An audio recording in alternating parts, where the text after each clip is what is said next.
Outra coisa que se tem que entender e fica claro também, que esses padres que trabalham conosco atualmente vieram do modernismo. Isso é público, todo mundo sabe. Uhum. Né?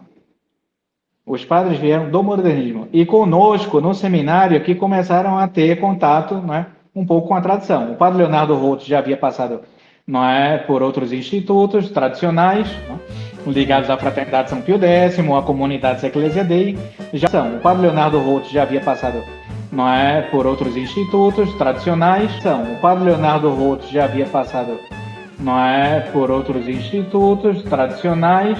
Na disciplina, e eu gosto de dizer isso por questão de justiça, apesar de eu ter sido formado, porque muita gente quer tacar pedra, porque seminário modernista, porque você veio do modernismo. Olha, eu vou dizer uma coisa, tá? O seminário modernista, de onde eu vim, tinha uma formação relativamente, claro, não vou falar nas questões de doutrina, que a gente sabe que infelizmente o concílio dominou tudo, desenvenenou tudo, mas em termos disciplinar e tal, eu não tive uma formação tão deficiente como muitos acreditam ou falam por aí.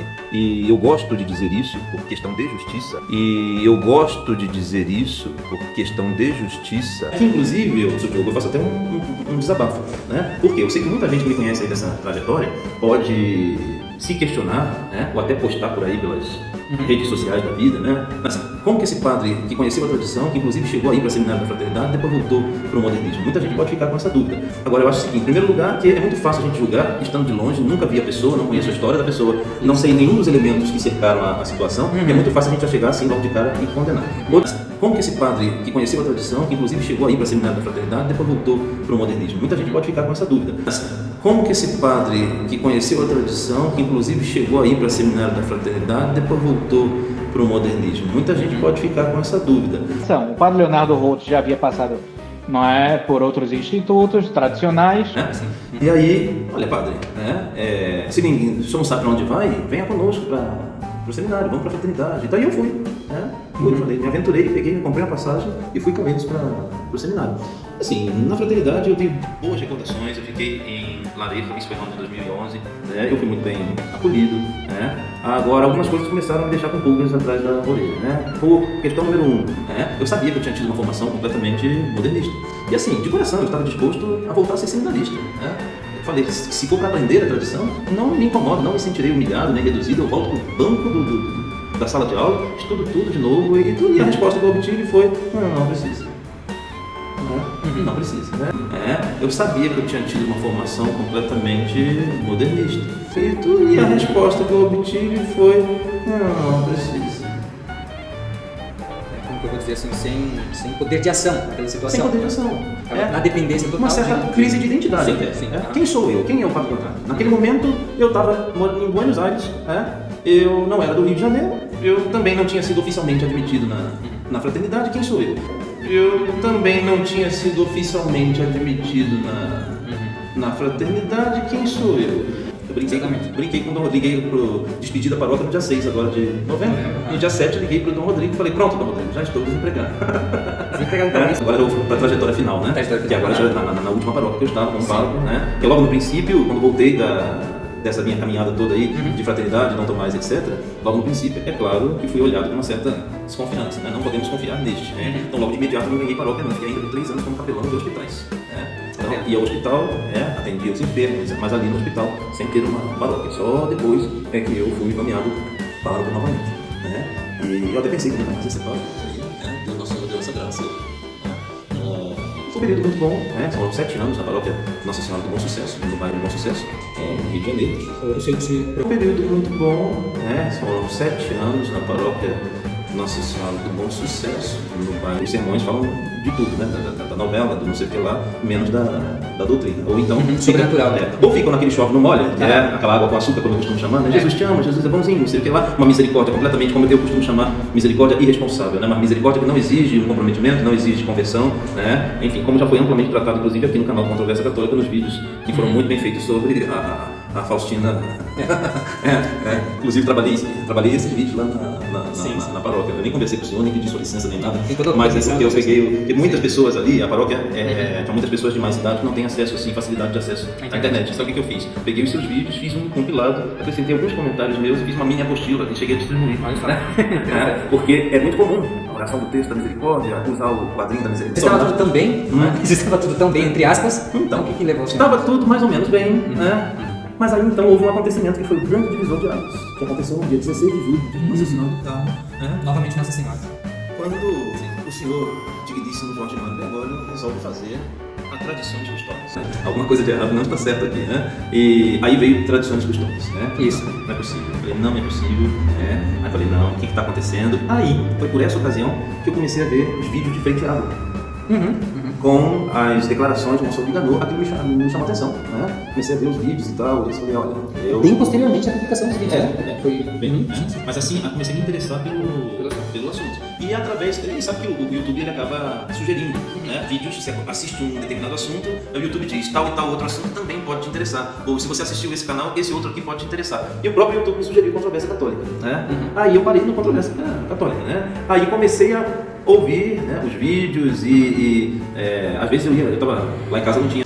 Eu sei que os conceitos básicos, só para a gente concluir, claro, né? Mas assim, os conceitos básicos do sede-vacantismo eu já tinha compreendido e já tinha começado a concordar com tudo aquilo ali, né? Falei, olha, isso aqui está certo, esse posicionamento está certo. Até porque todos os outros posicionamentos supostamente tradicionais, né, a posição que a gente chama de RR, reconhecer e resistir, tem tempo que eu acabei chegando até através da controvérsia também, ao vídeo da sagração, vídeo não. Quando eu abri, estava iniciando naquele momento a transmissão ao vivo da sagração episcopal de Sua Excelência, Dom Rodrigo. E aí eu disse, eu preciso entrar em contato com esse bispo. Eu mandei mensagem pro senhor, né? Então o senhor me disse, me chama no privado que eu tenho o número dele. Eu falei, mas vai me dar o número do bispo, ele vai me responder, e respondeu, né? E respondeu, né? E aí mantivemos contato, não paramos mais. Quando foi em janeiro deste ano, eu fiz uma viagem até Juquitiba para conhecê-lo pessoalmente, ali nós conversamos, mantivemos contato. E assim, sair da paróquia, sair da diocese não é uma coisa tão simples. E assim, sair da paróquia, sair da diocese não é uma coisa tão simples. E assim, sair da paróquia, sair da diocese não é uma coisa tão simples. Ainda ficar lá todos esses meses. Sim. Ainda ficar lá todos esses meses.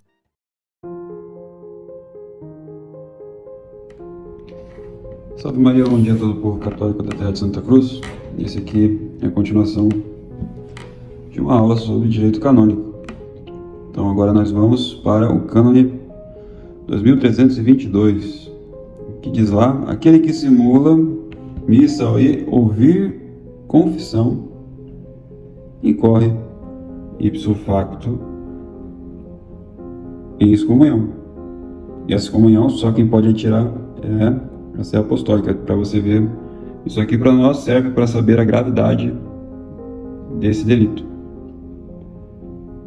É tão grave que só a Santa Sé pode dispensar. Não pode nenhum padre, nenhum bispo, nada. Então, repetindo, aquele que simula. O que diz o Código de Direito Canônico, autorizado e comentado por esses autores aqui, diz lá que a simulação quando o penitente, a simulação quando o penitente em que está acusando seus pecados em ordem de receber a absolvição. Então quando alguém vai lá e essa outra pessoa ali está ali simulando ser sacerdote, essa pessoa que está ali, você se ajoelha, você se confessa com esse falso padre aí, em vista de receber a absolvição. Então esse padre que está ali está simulando ouvir confissão. Então, quando que isso aqui ocorre, né, no meio do sede-vacantismo? Quando uma pessoa tem a ciência de que ela não é mais um padre. Quando a pessoa tem a ciência. Quando a pessoa toma a posição sede-vacantista. Quando alguma pessoa do modernismo, um padre modernista, entre aspas, começa a estudar, começa a ver, a minha ordenação não é válida. Eu não sou padre, eu tenho que corrigir isso daí. E foi isso. Ela para de fazer aquilo que ela está fazendo, que ali não tem nada. E para você ver se a pessoa realmente sabe que está ali, que ela não é padre, está ouvindo confissão, e aí você vai ver o cânone 985. São irregulares por delito. Aí você vai no número 7, os que exercem um ato das ordens sem se carecem eles do poder da ordem. Então, é uma irregularidade por delito. Isso aqui para receber as ordens. E nisso a gente vai ver aquele pároco do sul, que todo mundo aí tá pintando de um pároco maravilhoso. Então ali, ele lá começou sua vida modernista. Estudou no seminário modernista. Isso daí não interessa para a gente, o que ele fez no passado dele modernista. Então ele vai contando a sua história. Então a primeira coisa que você já nota é que ele vai para a tradição. Isso ali na própria entrevista dele. Ele foi ali para o IBP, a princípio convidado ali pelo padre Renato Leite.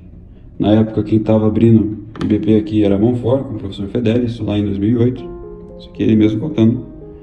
Então olha, maravilha, o padre ali tá já indo para a tradição, já está vendo que o modernismo é coisa errada. Então ele larga isso aqui e chegou aí na fraternidade, foi lá para a Argentina. Ele não chegou a ser admitido, mas ele gosta de falar que foi para a fraternidade. Não chegou a ser admitido. Isso aí foi lá em 2011. Então evoluiu um pouco aí a tradição, né, da pessoa. E lá, segundo ele mesmo disse que ele sabia que ele tinha formação modernista. Porém, segundo ele, o pessoal lá da fraternidade, que isso aqui que eu acho muito estranho, diz que não precisa de estudos. Então ele está falando que lá na fraternidade de Lareira, lá da Argentina, desculpa, ele está falando lá que não precisa de estudos a pessoa que vem do modernismo. Mas ele não chegou a ser admitido lá. Foi embora. Então, e ele foi mais ainda, para uma posição mais ainda tradicional, que quase chega ao sede-vacantismo, só não foi para a resistência, quase não chega. E ali encontrou Dom Tomás, ficou muito tempo ali no Mosteiro Santa Cruz, fazendo missões com Dom Tomás. Então, olha, a pessoa conheceu mesmo a situação do Concílio Vaticano II.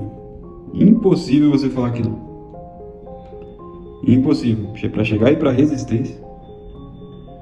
Mas aconteceu uma coisa muito interessante, e é aqui que nos interessa. Uma coisa muito interessante, voltando, ele foi para o Mosteiro Santa Cruz, então uma coisa muito interessante. Ele então voltou para o modernismo mesmo, missa nova, isso depois de estar na resistência, foi para a missa nova. E lá ficou 7 anos. 7 anos no modernismo. E quando que ele se atentou de novo, né, para a tradição, para as coisas? Quando que ele se disse que ele, né, passou por tudo isso aqui, agora uma coisa que vai mexer ele, a Traditionis Custodes. Traditionis Custodes mexeu com ele. Dia 16 de julho de 2021. Então não sei, assim, será que as outras coisas, né, não mexeram com ele? Só foi isso aqui, a Traditionis Custodes. Mas ele disse que mexeu com ele. E ali ele começou a se converter para o sede-vacantismo vendo vídeos do Frei Diabo. Inclusive ele tem contato com o Frei Diabo. E depois, por sugestão do YouTube, foi pelo Controvérsia Católica. Então ali ele encontrou o Seminário São José. Isso aqui em 2021, julho de 2021.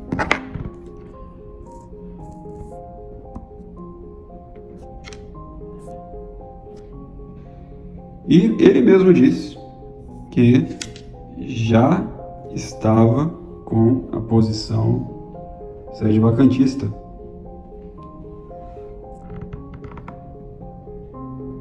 Esse 6 de julho de 2021.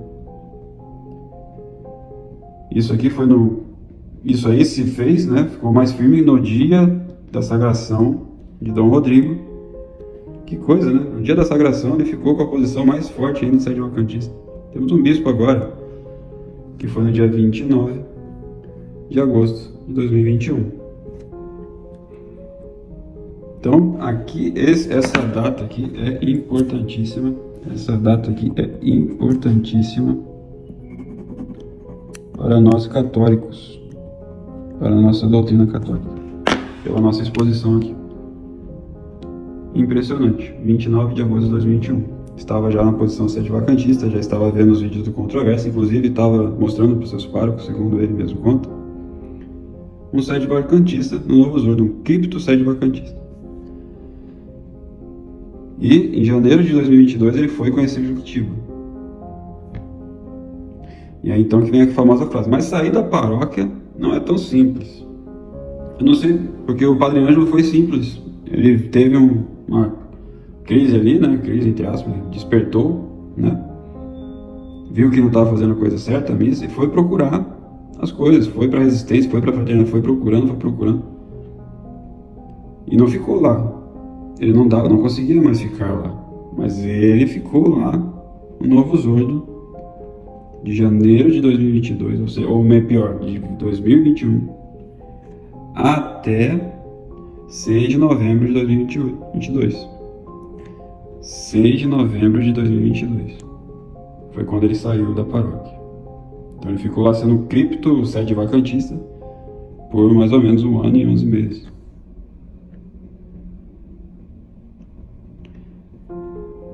Impressionante.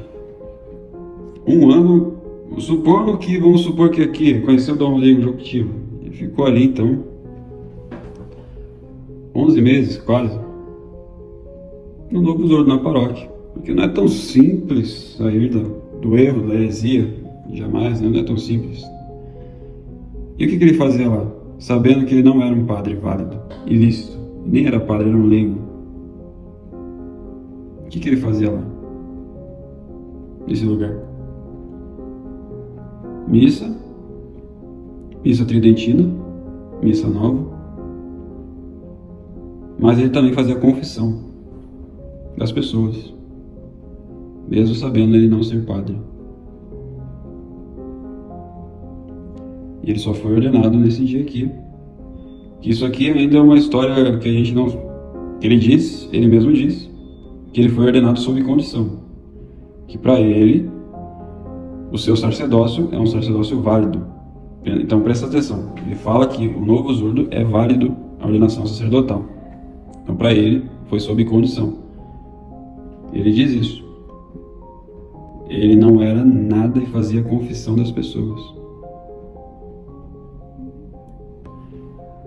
E confessou o Frei Diabo, quando o Frei Diabo veio no Brasil, teve lá, tomou um chá com ele antes dele conhecer. Segundo ele, estava sendo assediado até pelo Sembor, né? Para ir lá pro seminário do Sembor, estava oferecendo tudo. Mas ele preferiu o Dom Rodrigo.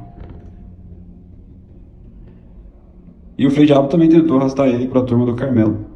E nesse dia, foram tomar chá.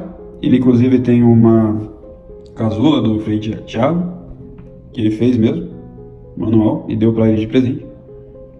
Então ele diz ali, o Frei Diabo foi e se confessou com ele. E depois da confissão, o Padre Voltos falou: mas como é que você aceitou se confessar comigo se eu não sou padre? Então ele se confessou sem ser padre, com consciência plena. E qual que é o problema disso? Cânone 2322, que simula ouvir confissão ipso facto e excomunhão. E também há mais esse cânone, que é irregular por delito. 1 ano e 11 meses de cripto sede vacantismo, ouvindo confissão dessas pessoas aí do Novo Zordo, fazendo missa nova, passando por todos esses institutos tradicionais. Aí ele voltou para o modernismo, ficou lá tranquilamente, friamente nesse tempo, porque não é muito simples sair da paróquia, não é tão simples. Impressionante. Então, esses são só uns vídeos aí sobre direito canônico, que a gente vai comentar mais coisas também. Esse vídeo era para ter sido feito antes, mas a princípio precisava fazer os outros vídeos sobre a abjuração, que era uma coisa que estava sendo mais exigida. Mas vamos voltar aqui à figura daquele pároco do sul. De tempos em tempos vamos comentando as coisas dele. E é por isso que nenhum católico deveria ir nessa pessoa. Só um adendo, como que foi, né, os estudos deste padre. Então ele mesmo disse que não teve estudos todos no modernismo. Ele sabe que o seu estudo todo é do modernismo. E ele foi lá para o Dom Rodrigo fez com ele um exame de 3 horas. E o defeito dele achado era em teologia moral, e segundo o próprio Dom Rodrigo, deu ali para ele estudar teologia moral do grego, para ele estudar, parece que ele não está estudando, e foi feito padre assim mesmo. Falou que estava perfeito, não precisa de fazer seminário de novo, nada disso. Uma coisa impressionante, porque não sei como que isso se deu, com que pressão que deu no bispo, mas normalmente o procedimento do Monsenhor Dolo era de que fizesse, depois de um ano, uma avaliação, como foi com o Padre Gilberto. Um ano depois, ali com ele, porque você com um ano, você vê se a pessoa está lá mesmo porque ela realmente quer ou não, você conhece mais a pessoa, dá tempo para a pessoa, para você conhecer mais, para as pessoas também contarem coisas dessa pessoa para você. Mas foi feito padre assim mesmo, tendo defeito em teologia moral. Ele não se formou na fraternidade, não se formou no IBP, nada disso. Não concluiu nenhum estudo, nada.